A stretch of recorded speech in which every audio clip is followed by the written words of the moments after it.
12월 1일 대림 제1주일 루카가 전한 거룩한 복음입니다. 그때 예수님께서 제자들에게 말씀하셨다. 해와 달과 별들에는 표징들이 나타나고 땅에서는 바다와 그 센 파도 소리에 자지러진 민족들이 공포에 휩싸일 것이다. 사람들은 세상에 닥쳐오는 것들에 대한 두려운 예감으로 까무러칠 것이다. 하늘의 세력들이 흔들릴 것이기 때문이다. 그때에 사람의 아들이 권능과 큰 영광을 떨치며 구름을 타고 오는 것을 사람들이 볼 것이다. 이러한 일들이 일어나기 시작하거든 허리를 펴고 머리를 들어라. 너희의 속량이 가까웠기 때문이다. 너희는 스스로 조심하여 방탕과 만취와 일상의 근심으로 너희 마음이 물러지는 일이 없게 하여라. 그리고 그날이 너희를 덫처럼 갑자기 덮치지 않게 하여라. 그날은 온 땅 위에 사는 모든 사람에게 들이닥칠 것이다. 너희는 앞으로 일어날 이 모든 일에서 벗어나 사람의 아들 앞에 설 수 있는 힘을 지니도록 늘 깨어 기도하여라. 사랑하는 형제 자매 여러분, 오늘은 대림 제1주일입니다. 전례력의 새해가 시작되는 대림 첫 주일이기도 합니다. 대림은 오다, 도착하다라는 뜻입니다. 신앙인들은 2000년 전 베들레헴 구유에서 태어나셨던 주님께서 부활 후 재림을 약속하고 승천하셨기에 언젠가 다시 오실 것을 믿습니다. 과거의 첫 번째 오심과 미래의 두 번째 오심 사이에 놓인 현재는 중간 시기로 주님을 기다리는 시기입니다. 대림 시기는 이를 기념하는 교회 절기입니다. 삶은 기다림이라고들 합니다. 농부는 씨를 뿌리며 추수를 기다리고 산모는 잉태한 후 출산을 기다리며 낚시꾼은 미끼를 던지고 물고기를 기다립니다. 밤에는 아침을 기다리고 겨울에는 봄을 기다립니다. 누구나 약속 시간을 기다리고 전화를 기다리고 보낸 편지의 답장을 기다리며 좋은 소식을 기다립니다. 기다림은 우리의 삶을 지탱하게 해주는 버팀목이기도 합니다. 군대 간 자식이 돌아오길 기다리고 외출한 자녀의 귀가를 기다리며 지쳤을 때는 휴식을 기다리며 삶을 꾸려갑니다. 기다림은 이처럼 신앙의 여정에서도 필수적입니다. 하나님께서는 인간과 약속을 하시고 오랜 기다림의 과정을 거친 후에 열매를 주십니다. 이집트를 탈출하여 가나안 땅에 이르기까지 40년을 기다렸고 다윗에게 주신 구원의 약속이 예수님을 통해 성취되기까지 1000년 세월을 기다려야 했습니다. 하느님은 세상을 즉시 구원하지 않고 왜 사람들로 하여금 기다리게 하실까요? 어떤 신학자는 하느님께서 인간들에게 오래 기다리게 하시는 이유는 기다림이 있어야만 우리의 머릿속에 있는 생각들이 가슴으로 내려오기 때문이라고 풀이합니다. 기다림을 통해 내가 누구이고 내가 기다리는 분이 누구이며 무엇을 위해 왜 기다리는지 가슴으로 물어보게 됩니다. 이렇게 머릿속 이론이 아니라 삶으로 하나님의 구원을 갈망하고 체험할 때 구원이 가슴 깊이 새겨지게 되는 것입니다. 현대인은 기다리지 못하는 경향을 보입니다. 그런데 기다림 없는 결실은 없습니다. 봄에 심은 벼는 여름의 더위와 가을의 햇볕을 거쳐야 결실을 맺습니다. 밥을 짓기 위해서는 뜸을 들여야 하는데 기다리지 못하고 자주 열어보면 어떻게 될까요?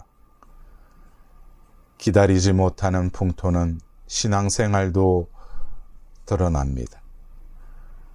말씀을 듣고 기도도 하지만 주님의 응답과 주님과의 만남을 기다리지 못하면 결실이 없습니다. 기다리지 못하면 믿음을 접어놓고 냉담하거나 이곳저곳 다른 종교를 기웃거리거나 점도 치고 굿도 하며 신앙을 잃어갑니다. 어떤 마음을 지녀야 충실히 깨어 기다리게 될까요? 기다림은 그 대상이 분명해야 합니다. 누구인지도 모르는 사람을 막연히 기다릴 수는 없습니다. 복음에서 예수님께서는 그 대상이 누구인지 사람의 아들 앞에 설 수 있도록 기다리라는 말씀으로 분명히 이르십니다. 사람의 아들, 곧 우리 주님 예수 그리스도가 우리 기다림의 대상입니다. 재물의 축복이나 자식의 출세, 장수나 건강에 앞서 주님을 기다리라는 말씀입니다. 사람의 아들 앞에 설 때, 즉 주님 앞에 설 때 세상을 살아갈 의미와 내 인생의 가치가 완성됩니다. 이를 위해서는 우리에게 주님이 누구이시고 주님에게 우리가 누구인지 주님과 우리의 관계를 분명히 이해해야 합니다. 오늘 복음에서 주님께서는 종말을 예고하시며 이러한 일들이 일어나기 시작하거든 허리를 펴고 머리를 들으라. 너희의 속량이 가까웠기 때문이다 라고 말씀하십니다. 이 말씀에서 속량의 사전적인 뜻은 죄인이나 노예를 풀어주고 지불하는 몸값을 말합니다. 성경에서 속량은 하나님께서 당신 백성에게 베푸신 구원을 가리킬 때 사용됩니다. 이집트의 종살이에서 바빌론 유배에서 죄에서 구원해 주신 사건이 속량입니다. 이 속량은 예수님 안에 실현된 죄의 용서로 완성되기 위해 자신의 목숨을 내어 놓으셨습니다. 이로써 속량은 예수님께서 값을 치루어, 즉 피와 죽음과 부활을 통하여 그분을 믿는 이들이 죄와 죽음의 노예살이에서 해방되어 하나님께 속하게 되었음을 의미하게 됩니다. 여기서 속량이니 몸값이니 하는 표현은 구원을 거래로 보는 것이 아니라 거저 주시는 구원의 성격을 강조하려는 해방과 자유의 은유적 표현입니다. 하나님께서 아드님을 통해 값을 치르고 우리를 해방시키시고 자유를 주셨으니 우리는 하나님의 것입니다. 나의 삶은 이제 나의 것이 아니라 주님의 것입니다. 나는 너희 하나님이 되고 너희는 나의 백성이 될 것이다 라는 말씀대로 나는 그이의 것이 되었습니다. 이것이 성경 전체를 관통하는 인간과 하나님과의 관계의 요체로 우리가 주님을 기다릴 이유이기도 합니다. 내가 주인이 되어 내 생각대로 주인 오실 때를 예상하고 내 의향대로 주님을 섬기겠다는 사람에게 주님은 안중에 없고 안중에 없는 분을 기다릴 까닭이 없습니다. 자기 자리를 확보하고 자기 생각대로 자기 이익을 쫓으며 자기 이름을 높이려는 사람에게 인간을 속량하신 하나님은 계시지 않습니다. 기다림의 끝에는 어떤 일이 벌어질까요? 복음에서 주님이 오시기 전의 상황을 해와 달과 별들에는 표징이 나타나고 땅에는 바다와 거센 파도 소리에 자지러진 민족이 공포에 휩싸일 것이라고 전합니다. 과연 두려운 말씀입니다. 그런데 이 공포의 끝에 이러한 일들이 일어나기 시작하거든 허리를 펴고 머리를 들어라. 너희의 속량이 가까웠기 때문이다 라는 기쁜 소식이 이어집니다. 어둠의 끝이 새벽이듯이 파멸, 재난, 불안, 공포의 끝이 구원에 맞닿아 있다는 말씀입니다. 실제로 파멸과 불안과 공포의 절정인 죽음의 고통은 예수님께서 직접 겪으신 일입니다. 끝내 주님은 부활을 통하여 진정한 해방을 가져오셨습니다. 종말 사건은 바로 예수님의 이야기입니다.